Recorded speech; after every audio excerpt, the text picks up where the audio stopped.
अस्सलाम वालेकुम and good morning. आज का हमारा नेक्स्ट लेक्चर है केमिस्ट्री का एटॉमिक स्ट्रक्चर के बारे में, जो है chapter 2 of chemistry in 11th class. इस टॉपिक को स्टार्ट करने से पहले हमें समझना पड़ेगा कि एटम क्या होता है। तो आज से कई सौ साल पहले कुछ जो फिलोसोफर थे वो गुज़रे, जैसे कि एरिस्टोटल।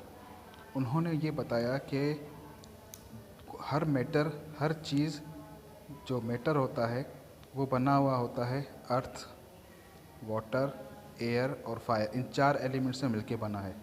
क्योंकि वो पुराने ज़माने के ख़यालात थे, इसलिए उन्होंने अपने हिसाब से फ़िलोसॉफ़िकल आइडिया दिया। उसके बाद जाकर दो साइंटिस्ट जो 440 BC में आए, ल्यूसिपिकस ल्यूसिपस और डेमोक्रिटस। इन्होंने बताया कि मैटर जो होता है वो छोटे छोटे पार्टिकल से बना होता है जो इनडिविजिबल होते हैं, मतलब वो टूट नहीं सकते, और इनविजिबल जो नज़र नहीं आते, उन्हें कहते थे वो एटोमोस। एटम्स का जो कॉन्सेप्ट है वो शुरू से ही इंसानों के दिमाग में था, लेकिन उनको समझने के लिए काफ़ी साल लग गए एटम्स के बारे में। उसके बाद सबसे पहले एटम्स को डिस्क्राइब करने वाला वो था जॉन डाल्टन। 1803 में उन्होंने एटॉमिक थ्योरी दी, और ये फर्स्ट एटॉमिक थ्योरी थी जो मॉडर्न एटम्स के बारे में हमें बयान की गई। उसके बाद हम आते हैं एटम्स के बारे में। एटम जो होता है वो सब एटॉमिक पार्टिकल से मिलके बना होता है। सब एटॉमिक पार्टिकल जैसे कि electron, proton and neutron. Electron को डिस्कवर किया था जे थॉमसन ने इन 1897 में। प्रोटॉन को डिस्कवर किया था गोल्डनस्टाइन ने इन 1886 में, और न्यूट्रॉन को डिस्कवर किया था जेम्स चैडविक ने इन 1932 में। अब इसकी एग्जांपल हम लेने के लिए हमने इधर एक स्ट्रक्चर बनाया है हाइड्रोजन एटम का। अब हाइड्रोजन एटम में किस तरह होता है कि बीच में होता है न्यूक्लियस। क्या होता है? न्यूक्लियस। न्यूक्लियस के अंदर 2 पार्टिकल एक साथ रहते हैं, प्रोटॉन एंड न्यूट्रॉन। प्रोटॉन पे पॉजिटिव चार्ज होती है और न्यूट्रॉन पे कोई चार्ज नहीं होती, वो न्यूट्रल होता है। और जो इलेक्ट्रॉन होते हैं वो इसके आसपास जो शेल होते हैं, जिसे ऑर्बिट कहते हैं या शेल कहते हैं, इलेक्ट्रॉन्स उसमें रिवॉल्व करते हैं। इलेक्ट्रॉन्स के ऊपर नेगेटिव चार्ज होती है। और इसके अलावा जो ये खाली जगह जो हमें नज़र आती है, इसे एक्स्ट्रा न्यूक्लियर स्पेस कहा जाता है। बात समझ में आ गई आपको कि हर एटम के अंदर न्यूक्लियस होगा और उसके शेल्स होंगे, और हर शेल्स के अंदर इलेक्ट्रॉन्स रिवॉल्व करते हैं। इस तरह एक एटम काम करता है। अब प्रोटॉन पॉजिटिव होता है, इलेक्ट्रॉन नेगेटिव होता है। ये दोनों चार्जेस आपस में एक दूसरे को कैंसिल कर देती हैं, इसलिए एटम जो होता है वो न्यूट्रल होता है, न्यूट्रल कहलाता है। क्या कहलाता है? न्यूट्रल। मतलब इस पर कोई चार्ज नहीं होती, नो चार्ज।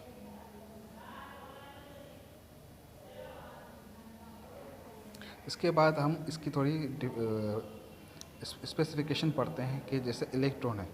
इलेक्ट्रॉन का मास होता है वो 9.11 इंटू 10⁻⁻28 होता है, और उस पर जो चार्ज होती है वो -1.602 इंटू 10⁻⁻19 होती है।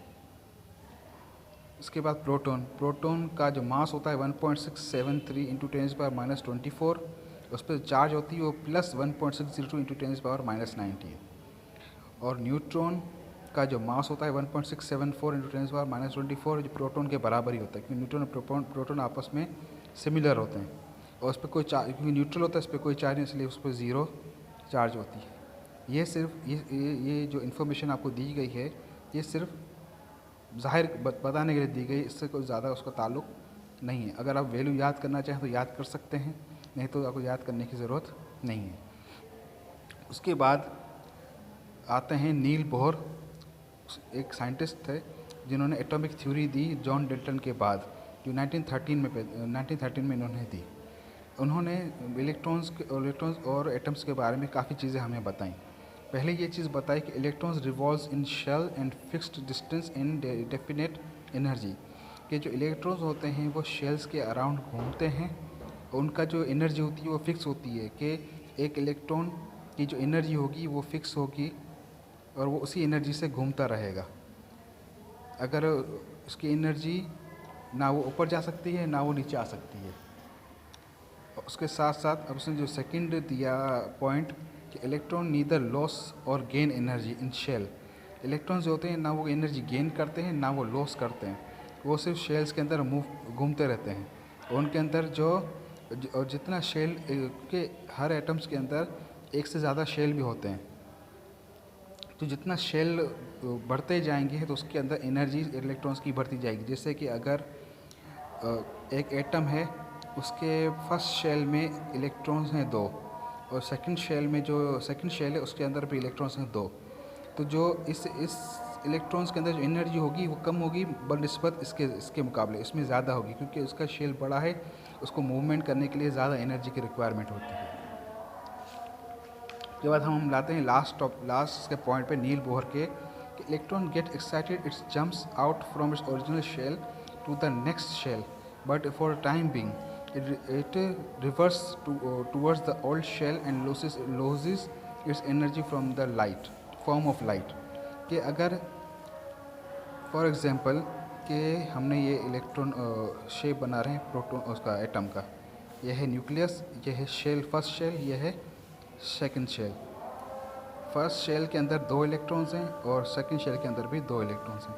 अगर हमने एक एक्सटर्नल एनर्जी प्रोवाइड की इन इलेक्ट्रॉन्स को, क्या की एक्सटर्नल एनर्जी प्रोवाइड की इन इलेक्ट्रॉन्स को, तो क्या होगा कि ये इलेक्ट्रॉन्स जंप कर जाएंगे नेक्स्ट शेल में क्योंकि इनकी एनर्जी बढ़ गई।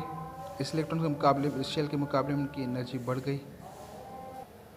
अच्छा, अब हम इस एग्जांपल पे आते हैं। मैंने इधर ऑक्सीजन का एटम बनाया है। ऑक्सीजन का जो एटॉमिक नंबर होता है वो होता है 8 का मतलब है कि इसके अंदर 8 इलेक्ट्रॉन्स होंगे। फर्स्ट शेल में हमेशा 2 इलेक्ट्रॉन्स आते हैं, 2 से ज़्यादा नहीं आ सकते। सेकंड शेल में अब 8 में से 2 माइनस किए तो 6 बचे, तो सेकंड शेल में 6 इलेक्ट्रॉन्स हो गए, 2 2 2 2 4 6। अब अगर फॉर एग्जांपल हमने एक एक्स्ट्रा एनर्जी दी इन इलेक्ट्रॉन्स को जो फर्स्ट शेल में है, तो क्या होगा कि इनकी एनर्जी इस शेल में घूमने के मुकाबले में बढ़ गई, तो ये क्या करेंगे, जंप कर जाएंगे सेकंड शेल में, जंप करेंगे। मगर क्या होता है कि जब भी एक्सटर्नल एनर्जी हम देंगे तो वो थोड़ी देर के लिए ही रिटेन कर सकते हैं क्योंकि उनके अंदर वो कैपेसिटी नहीं होती कि वो ज़्यादा देर तक उसको अपने अंदर रख सकें एनर्जी को। तो वो क्या करेंगे, थोड़ी देर जाने के बाद वापस अपनी पुरानी जगह पे वापस आ जाएंगे। वापस आने से क्या होता है कि जो एनर्जी इनकी लूज़ होगी वो लाइट की शक्ल में होती है, और जो एनर्जी लूज़ होगी वो हमें रोशनी की शक्ल में नज़र आएगी। इसलिए यहाँ पे बताया गया है कि they loses its energy in form of light.